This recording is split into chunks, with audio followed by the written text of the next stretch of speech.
Hello guys, कैसे हैं आप सब? आई होप आप सब अच्छे होंगे। तो आज के वीडियो में मैं लेके आया हूँ एक बहुत ही important topic, that is chemical reaction and equation का कुछ इम्पोर्टेंट क्वेश्चंस जो आपके फाइनल एग्जाम में आपकी काफ़ी हेल्प करेंगे। ये 2, 3 एंड 5 मार्क्स के एग्जाम में आ सकते हैं। तो शुरू करते हैं। सबसे पहले आपको जो नया एग्जाम पैटर्न है इसके बिहाफ पे आपको 2, 3 और 5 मार्क्स के क्वेश्चन आ सकते हैं, पर कुछ क्वेश्चंस जो हैं वो रीजनिंग बेस पे होंगे। तो शुरू करते हैं। सो फर्स्ट क्वेश्चन जो है, what happens when water is added to solid calcium taken in a container? Write a chemical formula for the same. जब आप वाटर को ऐड करेंगे कैल्शियम ऑक्साइड में, ठीक है, तो बताओ उसका केमिकल फार्मूला। आपको स्टेटमेंट दे रखा है, कैल्शियम ऑक्साइड भी दे रखा है, वाटर भी दे रखा है। अब आपको इसके इनके सिंबल पता होने चाहिए, इनका केमिकल फार्मूला पता होना चाहिए, तो आप इसको लिख पाएंगे।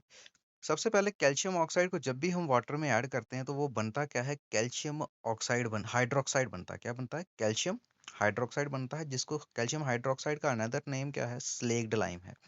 ये भी याद रखना है। अब इसको केमिकल रिएक्शन के पर्सपेक्टिव से देखेंगे। CaO, that means calcium oxide plus H2O means water, और कैल्शियम हाइड्रोक्साइड CaOH ट्वाइस, और ये एक्वस सॉल्यूशन है। ये बन गया हमारा कैल्शियम हाइड्रोक्साइड। और इस केस में हीट जो है वो बाहर निकलेगी, और जब भी हीट एनर्जी जो है, एनर्जी हीट की फॉर्म में बाहर निकलती है, तो ऐसे रिएक्शन को हम क्या कहते हैं, एक्सोथर्मिक रिएक्शन कहते हैं। और जब भी reaction between water and calcium oxide होगी तो उस रिएक्शन को हम क्या कहेंगे, एक्सोथर्मिक रिएक्शन कहेंगे। ठीक है, ये हो गया। और इस केस में टेम्परेचर भी हमेशा राइज रहता है, ये भी हम इसमें ऑब्जर्व करते हैं।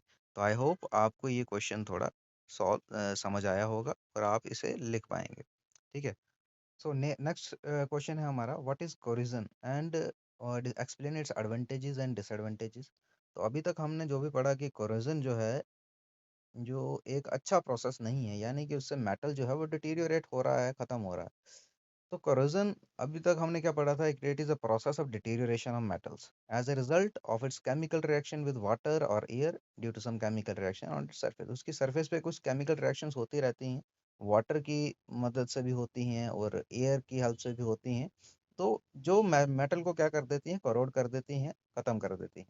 अब इसका एडवांटेज और डिसएडवांटेज, डिसएडवांटेजेस तो आप लिख पाएंगे कि डिसएडवांटेजेस तो आपको पता होंगे, बट एडवांटेज क्या है, यानी कि जब भी किसी मेटल को कोरोजन करोड होगा तो उसकी अपर लेयर में सबसे पहले कोरोजन होगा, अपर लेयर में। यानी कि अपर लेयर में अगर हमारे पास आयरन है, Fe+O, ठीक है, ऑक्सीजन के साथ उसने रिएक्ट किया, बना दिया फेरिक ऑक्साइड।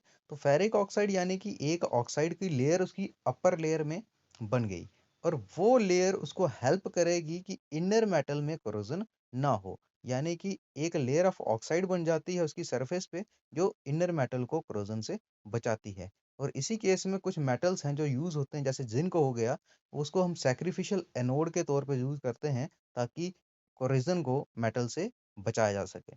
अब आता है हमारे पास नेक्स्ट कि इसके डिसएडवांटेजेस क्या हैं। डिसएडवांटेजेस में जैसे हमें पता है कि अगर कोरोजन हुआ तो मेटल्स का लॉस होगा, सरफेस पे मेटल का लॉस हो जाएगा, फिजिकल अपीयरेंस मेटल की खत्म हो जाएगी, यानी कि चेंज हो जाएगी।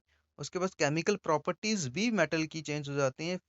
आयरन से आयरन ऑक्सीजन के साथ रिएक्ट करेगा तो फेरिक ऑक्साइड बना देगा, और लाइफ स्पैन भी मेटालिक ऑब्जेक्ट का क्या हो जाता है, चेंज हो जाता है। ठीक है, ये भी टॉपिक आपको आई होप समझ आया होगा। नेक्स्ट टॉपिक हमारे पास आ जाता है, what is rancidity, how can be reduce the problem of rancidity. So अब रेंसिडिटी क्या है, आप सब ने पढ़ा होगा कि रेंसिडिटी क्या है, जब भी ऑयल और फैट्स जो फूड में होते हैं उनकी ऑक्सीडेशन हो जाती है तो वो रिजल्ट करते हैं, यानी कि आपको एक बैड स्मेल या बैड टेस्ट आ सकता है। उसी को प्रोसेस को हम क्या बोलते हैं, रेंसिडिटी। जैसे पोटैटो चिप्स जो कि हम रखते हैं इन द एयर, अगर हम लॉन्ग टाइम के लिए उनको ऐसे रख दें तो आपको एक बुरी स्मेल या बैड टेस्ट आ सकता है। रेंसिडिटी को रोकने के लिए हम कौन कौन से मेथड यूज़ कर सकते हैं, एंटीऑक्सीडेंट्स, वो भी हम डिस्कस करेंगे। जैसे सबसे पहला आ जाता है एडिंग एंटीऑक्सीडेंट टू फूड। ठीक है ना, सबसे पहले हम फूड में एंटीऑक्सीडेंट्स का यूज़ करेंगे, जिसकी वजह से फूड आपका जो है वो ख़राब नहीं होता। ठीक है, पैकेट्स में आप देखते हो हवा भरी होती है, वो भी एक एंटीऑक्सीडेंट, उसमें नाइट्रोजन गैस का यूज़ होता है। दूसरा, storing food in air tight container, जिससे रेंसिडिफिकेशन स्लो हो जाता है। ठीक, फूड को रेफ्रिजरेटर में अगर रखोगे उससे भी रेंसिडिटी स्लो हो जाती है, जिससे फूड को आप 3-4 दिन रख सकते हैं आराम से। उसके बाद ऑक्सीजन को रिप्लेस करके नाइट्रोजन गैस उसमें अगर फिल कर दी जाए तो आपका जो फूड है वो काफ़ी लंबे समय तक रह सकता है। जैसे आप एग्जांपल दे सकते हैं, पोटैटो चिप्स जो पैकेट्स होते हैं या कुरकुरे वगैरह के पैकेट में नाइट्रोजन गैस का यूज़ होता है। नेक्स्ट टॉपिक हमारे पास आ जाता है, what is meant by endothermic and exothermic reaction, give a suitable example for each. ठीक है, अब एक्सोथर्मिक और एंडोथर्मिक रिएक्शन क्या है? Exo means outside, thermic means heat energy, है ना। जब भी हीट एनर्जी बाहर निकले उस रिएक्शन को हम एक्सोथर्मिक रिएक्शन कहते हैं, और जब भी हीट एनर्जी का यूज़ हो रिएक्शन में, that is endothermic reaction.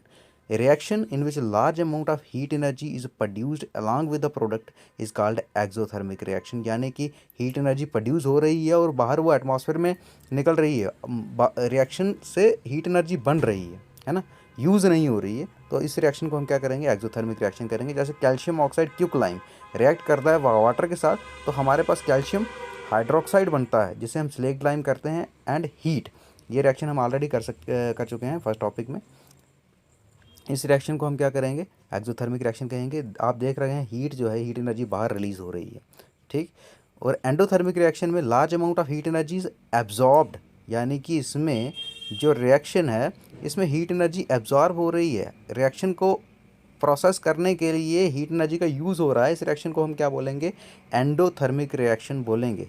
Heat energy बाहर निकलेगी एक्सोथर्मिक, हीट एनर्जी यूज़ होगी एंडोथर्मिक रिएक्शन।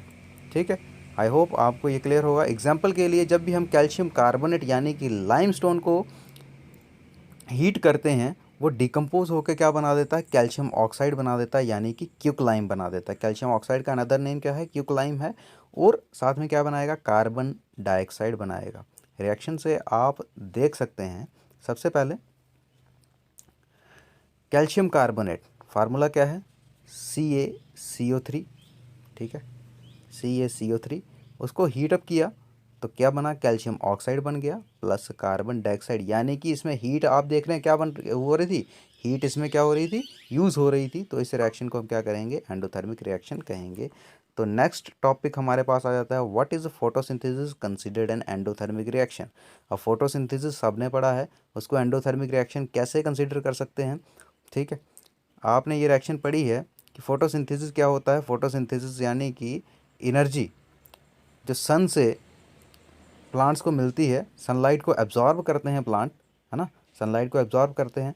और यानी कि अब सनलाइट से क्या निकल रहा है? हीट एनर्जी को एब्जॉर्ब कर रहे हैं प्लांट। तो हीट एनर्जी क्या हो रही है? वहाँ यूज़ हो रही है। तो इस केस में भी ये हमारा क्या है? एंडोथर्मिक रिएक्शन है, और हमें क्या मिल रहा है? प्रोडक्ट मिल रहा है। जैसे sunlight plus carbon dioxide plus water, आपका क्या बन रहा है? ग्लूकोज, और ऑक्सीजन क्या हो रहा है? रिलीज़ हो रहा है। तो इसमें भी heat energy in the form of sunlight बन रही है। तो इस रिएक्शन को भी हम क्या बोलेंगे? एंडोथर्मिक रिएक्शन बोलेंगे। आई होप ये आपको क्लियर होगा। तो नेक्स्ट हमारे पास आ जाएगा, why are oil and fat containing food items flushed with nitrogen.